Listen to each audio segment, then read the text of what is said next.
กองประชุมใหญ่ครั้งที่2ของหน่วยภาค3ประชาชนเขต1นครหลวงวิจารณ์ได้ไขขึ้นในวันที่12กันยายน2019โดยการเข้าร่วมของสหายบุญซูพระวิเศษห้องเลขาพรรคเมืองประธานกวดกาพรรคหัวหน้าห้องการกวดกาลัดเมืองนครทองโดยมีคณะจัดตั้งเมืองเลขาหน่วยภาค3ประชาชนเขต1คณะประจำพรรคเมืองนครทองและสมาชิกพรรคเข้าร่วมในกองประชุมสหายนาลีส่วนสายสุริยาเลขาหน่วยภาค3ประชาชนเขต1นครหลวงวิจารณ์ประธาน3ประชาชนเขต1นครหลวงวิจารณ์ได้ขึ้นผ่านบทรายงานการเมืองการพันขยายมติกองประชุมครั้งที่6ขององค์คณะพรรคเมืองคณะหน่วยภาค3ประชาชนเขต1ได้เอาใจใส่ซี่นำพาสมาชิกพรรคพนักงานภายในหน่วยพร้อมกันออกให้งานเคลื่อนไหวหน้าที่ทางด้านการเมืองและวิชาเฉพาะด้วยความเอาใจใส่และมีความรับผิดชอบสูงสามารถได้ผลงานและใช้ชนะหลายด้านซึ่งประกอบส่วนในการจัดตั้งปฏิบัติและแผนพัฒนาเศรษฐกิจสังคมของเมืองนครทองในแต่ละระยะได้รับผลสำเร็จโดยเฉพาะในด้านการซี่นำพาเวียกงานวิชาเฉพาะในการสวมใส่นำพาเวียกงานพิจารณาคดี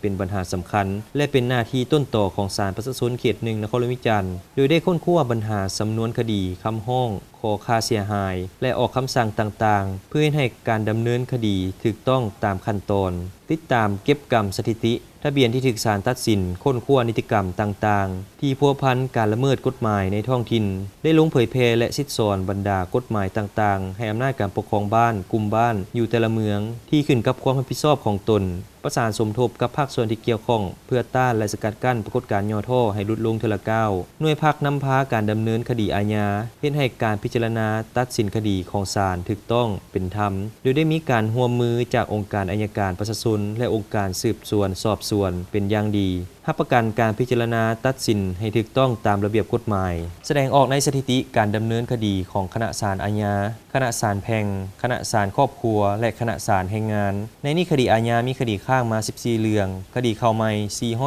424เรื่องรวมคดีอาญาทั้งหมด441เรื่องพิจารณาตัดสินได้385เรื่องคดีแพ่งมีคดีข้างมา34เรื่องคดีเข้าใหม่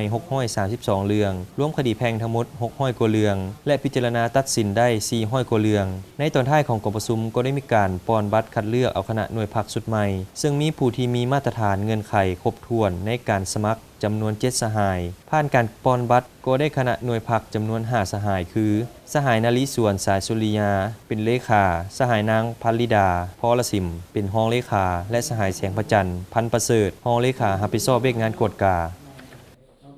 ติดตามรับชมรายการเวียงจันทร์วันนี้ได้ทางโทรภาพแห่งชาติลาวช่อง1ในทุกๆวันพฤหัสเวลา 8:25 น